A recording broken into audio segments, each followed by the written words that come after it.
91 years ago today, American literary icon James Baldwin was born in Harlem, New York. Baldwin, an essayist, playwright, and novelist, was a keen and critical observer of American racial and social injustice. And through influential and enduring works like Notes of a Native Son and his collection of essays, The Fire Next Time, Baldwin offered an unflinching look at the realities of Black life in America. But in order to find the freedom and creative space to write his observations, Baldwin believed he needed to watch from a distance. He left the United States for the first time at age 24, arriving in Paris with just $40 to his name. In 1977, when he was returning from abroad to live once again in the United States, Baldwin spoke to the New York Times about his expatriation, saying, "I had to leave. I needed to be in a place where I could breathe and not feel someone's hand on my throat." Today, amid a national climate that has prompted a movement to declare that they too feel as though they can't breathe, a new generation of Black travelers has found freedom and solace in escaping abroad. Recently, the New York Times profiled these travelers who have coalesced around social networks like the Nomadness Travel Tribe and Travel Noir to share overseas adventures, travel tips, and the singular experience of being African American beyond the boundaries of America. Joining my panel now, Billy Kolber, founder and creative director of Man About World magazine, Frankie Ndozian, journalist and director of the Reporting Africa program at New York University's Journalism School, and Vita Robinson, CEO and creator of the Nomadness Travel Tribe. So let me start with you. What does it mean to be a Black American abroad? It means that you have a chance to represent your people on a larger scale. I think there's a responsibility that comes along with it when you go abroad. I remember, teaching when I was in Japan. I was the first Black person I know a lot of my young students saw. So it was all about my hair and playing in it during my lunch break. And I went there right as Obama was actually starting his first presidency. So some of my sentence structures, the kids would yell out from the back of the room, "Yes, we can." And this is elementary school. So I'm sitting here like, they don't even understand the capacity of what they're saying. And it really shows that what we're doing in-house in the country is really a projection that's going out to the rest of the world. And right now, today, we need to be careful because that's scary. Yeah, my niece is living in China and teaching English right now. And so some of your story reflect, there she is, hey, Catherine, kind of reminding me of those moments. But part of what your site also does, and it's part of why I wanted you here at the table, is, look, James Baldwin was two things. He was at the intersection of queer identity and Blackness. His need to breathe was about both of those things. And, there was always this kind of motorist travel book that helped Black folks to just figure out where to go in the world within the U.S.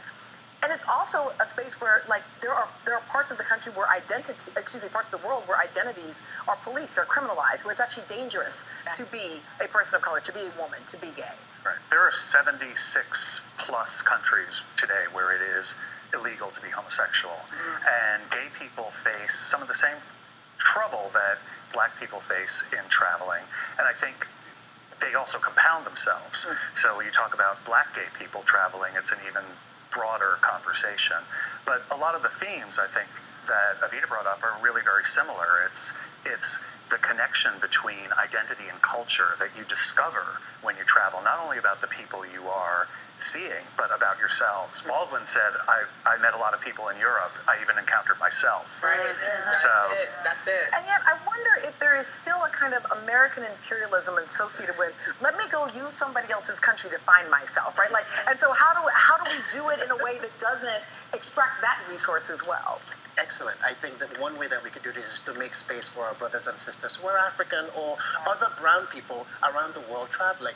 As a person of color who's traveling as an African, when I come into the West, which is Europe or America, I always have to bring a lot of documents, not just my passport, which as an American I can just fling, but Africans have to bring birth certificates, they have to bring letters from whoever is inviting them, they're going to a conference, they have to show that they're not a terrorist, that they're actually here for an academic purpose. And so when you see someone in line with a huge stack of papers shuffling and you're wondering why isn't this line going forward, is because he's subject to different kinds of questions that Americans are subject to as Americans traveling on a blue passport. So what I would hope for is African Americans traveling abroad to make space for their African brothers and sisters and other brown people in India or whatever when they come to this part of the world to assist us to come in here on legitimate business and also have a truly cultural exchange so it doesn't feel like you're coming, you're taking, and you're going. It's about the reciprocity. It's all reciprocity. Anytime Nomadness goes to India and we went to South Africa as well, it was about the reciprocity reciprocity, we leave a piece of ourselves and who we are in every single country and city that we go to. And also, I try to get off the tourist path, and I love nomadness. Like, I had a great experience when I went to Mumbai. I was in India and traveled to 6 cities. And I started at a conference, and we stayed at the Four Seasons, or one of the Four Seasons, or more than one. And so I was like, okay, I'm going to take a walk. And the guards, these heavily armed guards, were like, no, don't take a walk. And in this area, the only thing separating a luxury hotel from a slum was a big, tall wall and men with AKs. And so go over the wall. Right. And so I walked, and a family took me in and served me lunch. I took all these pictures of the neighborhood. I mailed them to the family. We kept in correspondence, and it was literally one man in the whole neighborhood who spoke English, and that was the man who I got information from.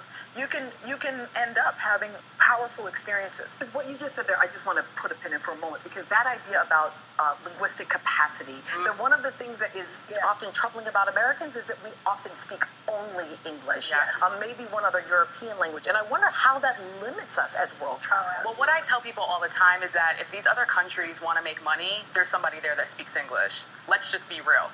That is a universal language. So if you're going to want to interact, they're going to know a little bit of every language. I remember being literally like kind of ran after the first time I went to India with just 2 of my girlfriends, and one of the girls was Haitian and was like, all right, I'm going to speak French and Creole so that they leave us alone. They spoke French right back. Yeah, they're like, roll down, right? Wait a second. There's no Plan B. English has become sort of the international language of travel, but when gay people, it does. Well, but it also gives us the ability, and with that comes the responsibility to go out and talk to people. Though for gay people, that also comes with another set of responsibility, because we travel with tourist privilege. Westerners, whether you're black or white, travel with tourist privilege. When you're staying at the Four Seasons Hotel, anywhere in the world, you're staying with tourist privilege. Absolutely. And yet, just by our interactions, we can put local gay people, LGBT people at risk.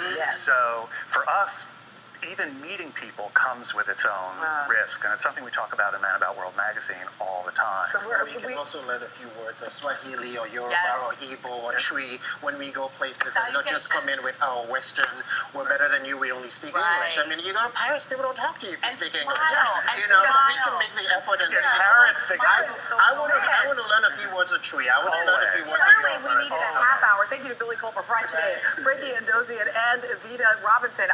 Man, the travel. We're going to do more of this. Up next, 2 unsung martyrs of the civil rights movement. How their lives and deaths helped change history. The people of the world. We are down. Yes.